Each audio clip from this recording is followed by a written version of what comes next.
they're in trouble.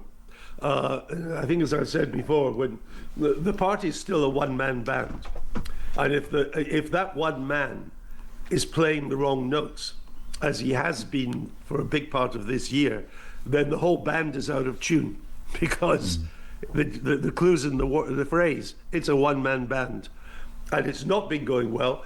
But unlike the Greens, who are now also Rands, Reform is still a contender.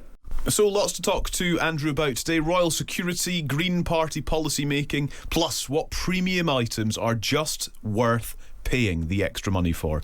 But we'll start, Andrew, with Andy Burnham, the Prime Minister's first trip to Ukraine this morning. He's got decades in politics. He's been a health minister, culture secretary, mayor of Greater Manchester. But the underlying sort of lurking question is, what does he know about global affairs? And this morning he brings together the coalition of the willing. And will the Burnham vibes be enough to carry him through that particular meeting? Well, he doesn't know anything about foreign affairs at all. He'll have to be a quick learner. Starting off in Ukraine, though, is quite a sensible thing to do. There's broad bipartisan support for our country's support of Ukraine. Britain is a major supplier to Ukraine, and these parts of the Storm Shadow missile, which will go into the French production line in Ukraine, the Scalp line there, is an important, I mean, it won't happen overnight, but it's an important indication of our long-term commitment to Ukraine. It's the 35th anniversary today of Ukrainian independence from the former Soviet Union, and Britain has, under previous Conservative governments, under Keir Starmer, now under Mr. Burnham, has a strong record of support. So I think it's good that he's gone there. He'll learn while he's there. And this is probably the least controversial major foreign policy area that he could start off with, and that's sensible as well.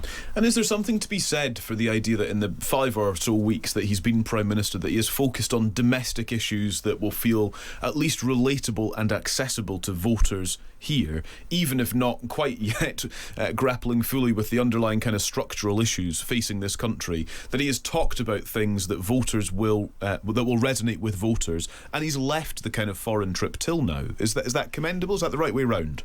I think it probably is the right way round. I hope he's been a fast learner in the summer dog days, because he's got a lot to learn. He has concentrated on domestic policy, but as you say, not on the core domestic policies that will be unavoidable come the autumn.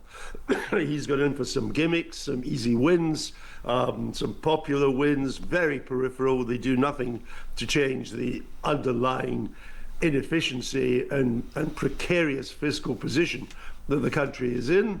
He can't avoid that come next month. There's going to be a very busy September, October, November for him, and that's when he will have to confront these matters, and so will John Healey. You know, John Healey resigned as Defence Minister because Keir Starmer wouldn't give him the money. John Healey is now the Chancellor, but I'm not aware that he's given himself the money. What has changed in defence spending since he resigned? I don't know. Do you know? I don't know any change. Well, no, and Kate, you were making this point earlier that actually when it comes to the money and the funding for defence, there's still a lot of work to be done actually on that.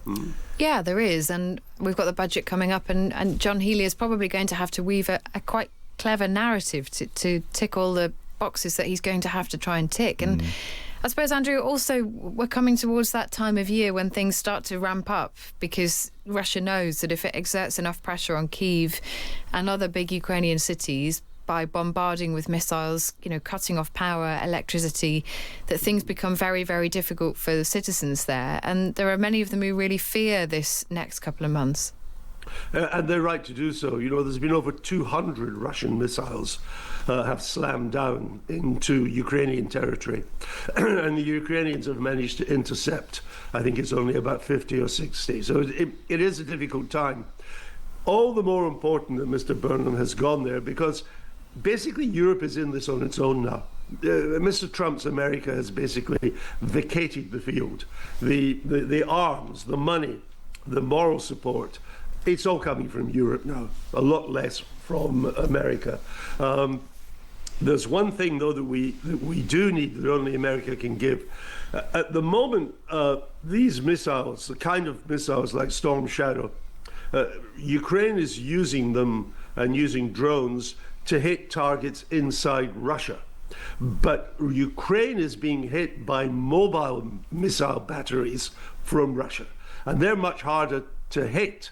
And indeed, the only way you could really do it is if you had access to Elon Musk's Starlink system. If Ukrainians had access to that, they could target the mobile rocket launchers, and that would make a huge difference. But I'm afraid that is only the White House could take that decision. And maybe Mr. Burnham, when he sees the president, may want to put a bit of pressure on Mr. Trump to allow that to happen. Yeah, it's a really interesting thing. And I wonder as well, the other leaders, how they will respond to Burnham. How much can we learn from one sit-down such as this, Andrew, do you think, when it comes to international relations? It strikes me that everybody's always fairly affable with each other because that's what we demand of them. But we are on the same side here. Yeah. My understanding is that President Macron will join remotely. He's not in Ukraine because he's got a visit from the Crown Prince of Saudi Arabia. Chancellor Merz in Germany will join remotely too. He's got his own domestic problems and a very crucial election coming up, a regional election in Lower Saxony, in which the AfD, which is the hard right party of Germany, will almost certainly win, which is quite a big step. So, in a sense, it's important that Mr. Burnham steps up to the crease, despite his lack of knowledge or experience in foreign affairs, because what worries Kyiv is European leadership is in short supply these days. You know, President Macron is basically a lame duck French president. He's out of office by May of next year. He can't run again in 2027. Chancellor Merz runs a very shaky coalition, and which could actually fall apart at any time, and is losing on his right flank to this hard right party, the AfD. And so I think the Ukrainians will be saying, well, look, Andy Burnham, he might not know very much, but he seems smart enough, he's going to learn quickly. And it's a stable government. He's got a stable majority for the next couple of years to see through Parliament. Whatever needs to be done, he can get it done. So I think suddenly Britain is beginning to look that bit more important again at a time, as I say, when the United States, in terms of arms and money, monetary aid, economic aid, has basically vacated the field. This is now a European war. And it's right that it should be a European war, because it's Europe is the territory in greatest danger should the Russians win in Ukraine. Andrew, can I ask you a question? Paula, one of our listeners, has sent in. She says, am I old-fashioned? Maybe yes, but I've just seen footage of Andy Burnham arriving in Ukraine. I wish he was wearing a suit. He doesn't look statesmanlike in that outfit. And the outfit she's talking about is the zip-up black top.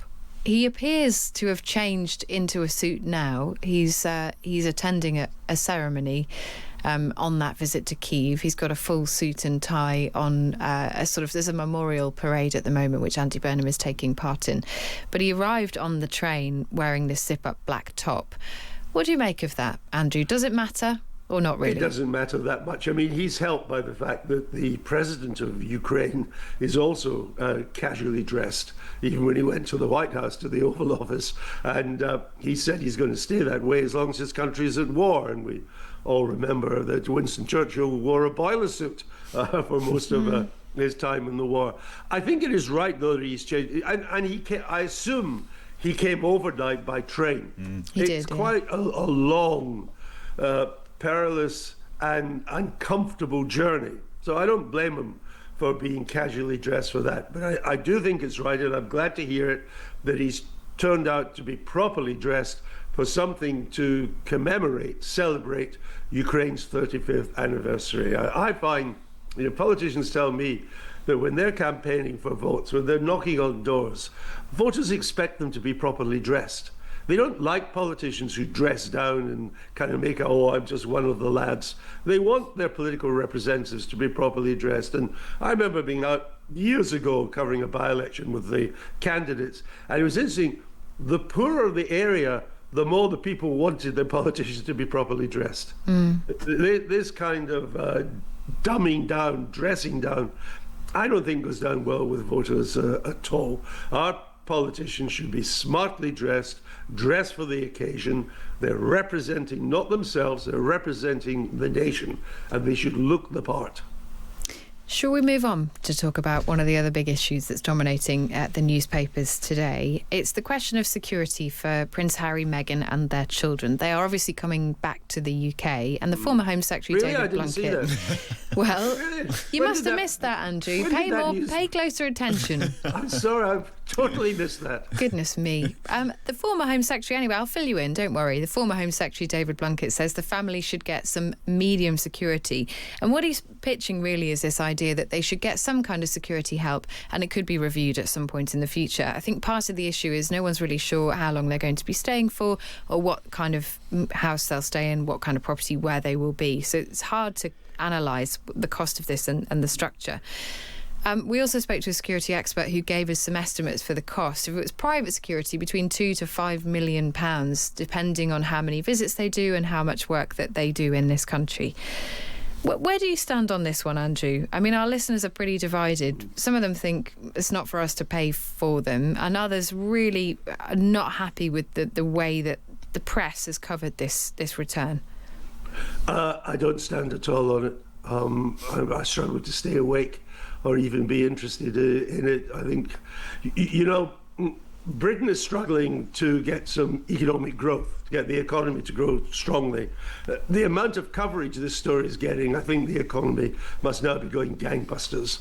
Whole industries are being created covering these two and their return to the United Kingdom. Fortunes are being made by journalists who write the same thing day in, day out, with a scintilla of extra information and take public stances and so on. I'm not going to get involved in that. I really don't care. Nobody's making them come back. Frankly, if it had been up to me, I wish they weren't coming back. It seems to me they're not public figures in the sense that they work for the state, like full members of the royal family. If they have a security problem, I would suggest that's their problem. It's not my problem. That's why we should pay it. And maybe they won't be here for long. I mean, she doesn't like the country, and it seems the country doesn't like her. So it may not be a marriage made in heaven, and she may be back in Montecito, or however you pronounce it, by this time next year. But I think I'll stick to Ukraine, the British economy, and maybe Green Party law and order policy rather than get involved in the exploits of these two. The one thing I see analogies somewhere about he's the return of the prodigal son.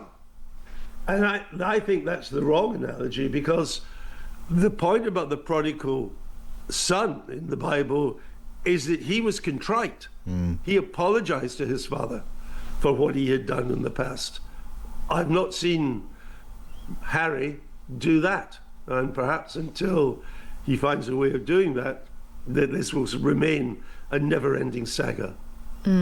Well, it's a never-ending saga that our listeners and readers are into, because I'm it's well the aware- well, I'm no, well I aware was of just it. going to say it surprises us and doesn't surprise us every time it comes up. It's always the most read article on thetimes.com. Oh, I know. Here's a secret. That's why the Times is carrying articles on it.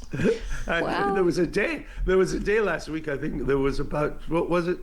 I think there was like 16 pages in the Daily Mail devoted to it. Well, of course, if those people who want to limit the press, and we came out after the Our Day business, they want to be able to limit the number of times people can write about public figures. I mean, it's a bonkers idea. But actually, on this occasion, I'm beginning to see that it might have some value to it. Goodness me, there's the headline. Andrew Neil, restrict the press. It's just a yoke. It's only a yoke. Quota of articles depending on appetite for story. I think we all need a moment just to calm down. Andrew, stay where you are. We are going to talk about the Green Party's latest policy proposal that might come up at their party conference. And we're also going to be talking about the items you should never skimp on. Andrew Neil is with us on Times Radio Breakfast as we consider some of the headlines and issues of the day, including that the Green Party could consider a policy at their conference to remove tasers and pepper sprays from police officers, as well as the eventual closure of all prisons. The party says these are only sort of things that are in the mix that they might discuss, and the plans may never make it to the conference floor. But you do wonder, Andrew, even, if that is the case, it's fascinating that these are the sorts of proposals that are put forward within the Green Party with a view to hopefully discussing them in their view. Interesting, they want to close all the prisons. Wouldn't that be wonderful? If we didn't need prisons, we could all vote for that. No, I'm surprised the Greens have come up with this, because what are they going to do with all the journalists they want to arrest? They want to introduce draconian gag the press laws.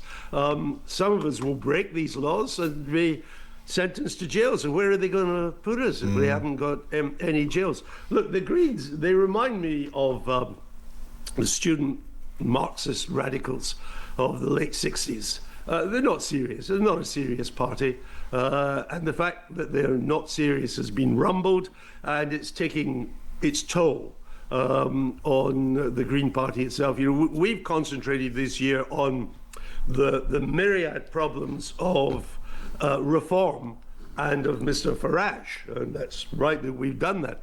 But this has not been a good year for the Greens either. In the latest polls, I see them down at 13%.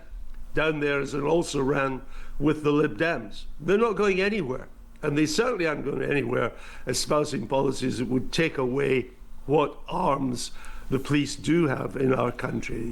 In France, in a time of a national emergency, France can mobilize 96,000 gendarmerie armed with sidearms and semi-automatic weapons. That's what the French can do.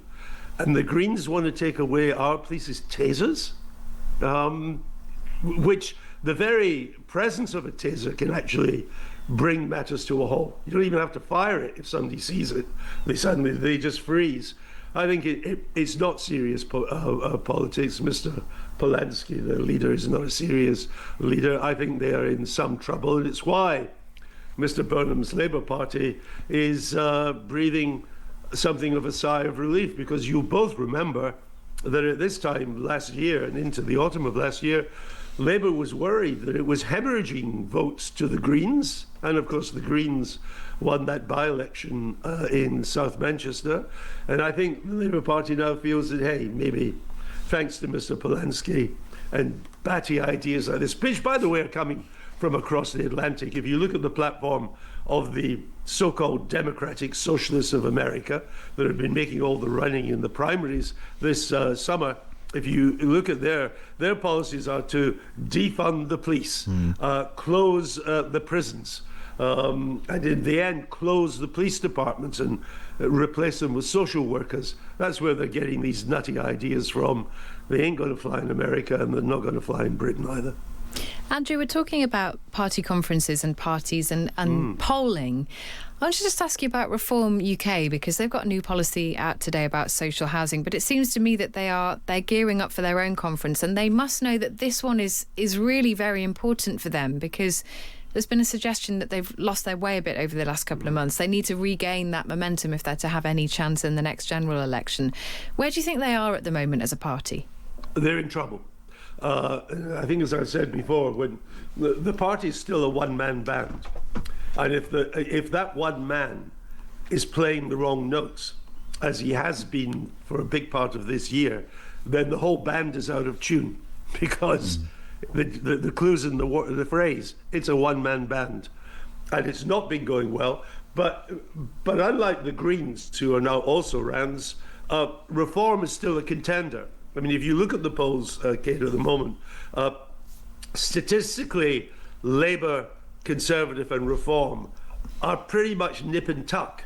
They're within that plus or minus 3% polling error.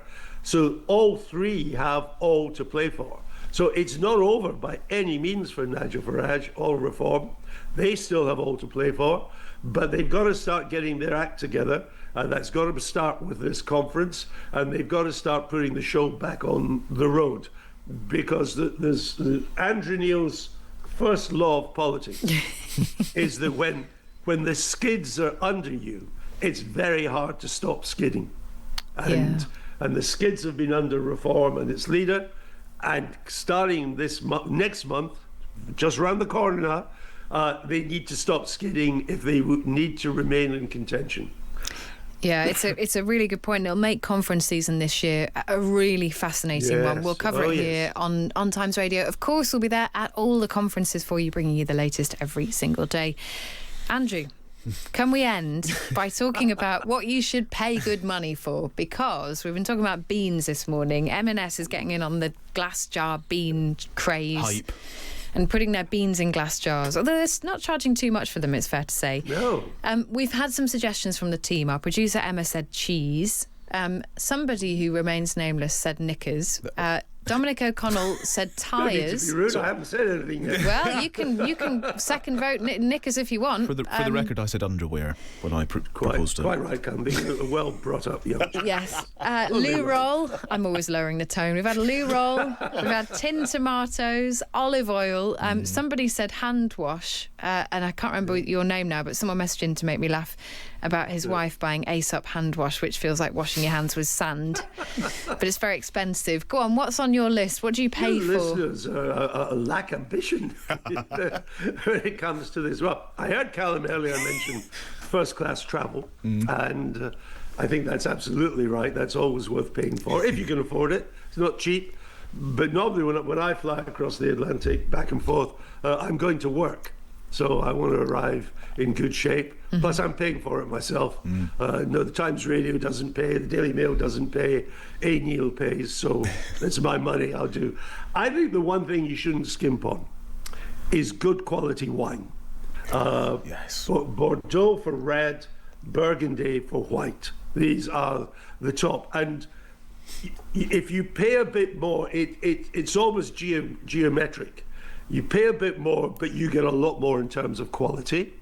And in Britain, the way the duty falls on wine, it's not a percentage. It's a flat amount on wine. So if you pay, say, £20 for a bottle of wine as opposed to 10, the duty's the same. So the extra 10 you're paying is not going on tax. It's all going on the quality of the wine. And so that's why it's worth paying more for good quality wine. And in my experience, which of course is highly limited and doesn't happen very often, but the better the quality of the wine, the less chance of a hangover if you overdo it. I totally agree with that. That's exactly what I was going to say. Andrew, it's hard when somebody's describing your dream life to you in real time. I love it. First class travel in Bordeaux and Berg. Yeah, sign me up. can we come and live with you, please? Yeah, of course you. But only if you agree to shout knickers every 24 hours. I do that every morning on the radio for free. That sounds like a bargain. I'm in. I'm gonna make it my ringtone. Kate saying knickers. Oh, their phone's gone. I aim to please. Andrew, thank you so much. Always great to have you with us. Thank you. Bye-bye. Bye-bye. Bye-bye. Have a nice day.